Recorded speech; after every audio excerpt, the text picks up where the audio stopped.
as it continues its path to the north. Now, it did make its way landfall right there into portions of Georgia and South Carolina just about 36 hours ago, then making a second landfall just near Charleston last night, finally making its way into North Carolina as a depression now. And then Debbie will be a low pressure system moving up through Virginia and then portions of Washington toward New York. Are starting to see those rain bands headed their way as well. So additional heavy rainfall, 2 to 6 more inches possible from areas just where the depression is, and then continuing to shift its way north. Inches of rain potentially expected, along with that chance for more thunderstorm and tornadic activity that could happen once again. Now, it'll become a low pressure system as it makes its way all the way up toward areas of Canada.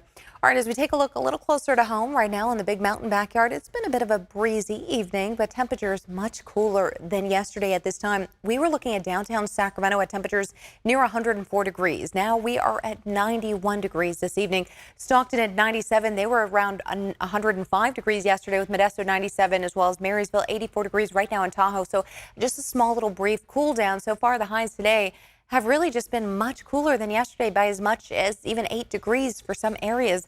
Mid-90s in the foothills with about 84 degrees in Truckee, 85 in South Lake Tahoe. And with our weather headlines, we're going to be looking at a little bit of a hazy sky out there for us moving into tomorrow and Saturday. The fire weather concerns still exist as we move into the weekend due to the gusty winds and that low humidity out there. It's very dry. So, of course, anything that begins to break out as a fire could take off rapidly. A cooling trend is set to arrive by Sunday, and that's because this low pressure system way out here is going to move along with that trough closer to us by Sunday. The high pressure system will weaken, shifting its way to the northeast here, just like that high. Meanwhile, low still sitting in the desert southwest is continuing to churn up a monsoonal flow of moisture there, but for us, that's not going to benefit us in terms of getting any wet weather or cooling us down in that aspect. Our cool down is going to come in off the ocean with that trough in place, bringing in some cooler air from the Gulf of Alaska. Now, we will get the Delta breezes pushing through as we typically do. About 15 to 25 mile per hour wind gusts could be expected, but of course it's that haze that'll be in and out of our area. That'll be a little bit concerning for some people, especially if you have difficulty breathing out there. Please just make sure you're aware, especially if you're near the El Dorado County area. We're seeing some of that smoke moving in and out of the foothill spots through tonight. 20 to almost 30 mile per hour wind gusts in Fairfield there. And then Friday into Saturday, we're also going to expect a little bit of a push here through the Delta before things start slowing down and getting much cooler for us moving into Sunday.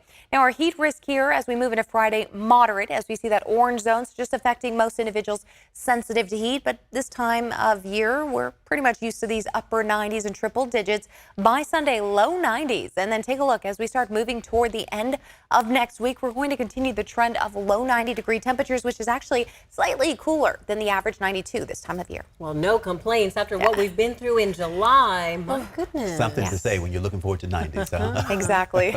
Okay, Carly, thank you. California weather is a land of extremes. From dangerous heat, droughts, and wildfire. To severe storms, flooding, and mountains of snow. Plus, the occasional tornado. Keeping you prepared takes a team. We have decades of experience forecasting this diverse region. Our job doesn't stop at the forecast. We investigate what's happening to our climate so you can be ready. Helping you prepare for today and stay safe tomorrow. With a weather team you can trust, only on ABC 10. Hi, I'm Alex Bell. Join me weeknights at 6:30 on To The Point. Instead of just reporting on the problems, we cut through the noise and look for solutions. We're not afraid to investigate local stories. We're not afraid to include different perspectives. We're not afraid to hold those in power accountable. This is your community, and it's my community too, and we're here to make it better for everyone. Join me, Alex Bell, on To The Point, weeknights at 6:30, only on ABC 10.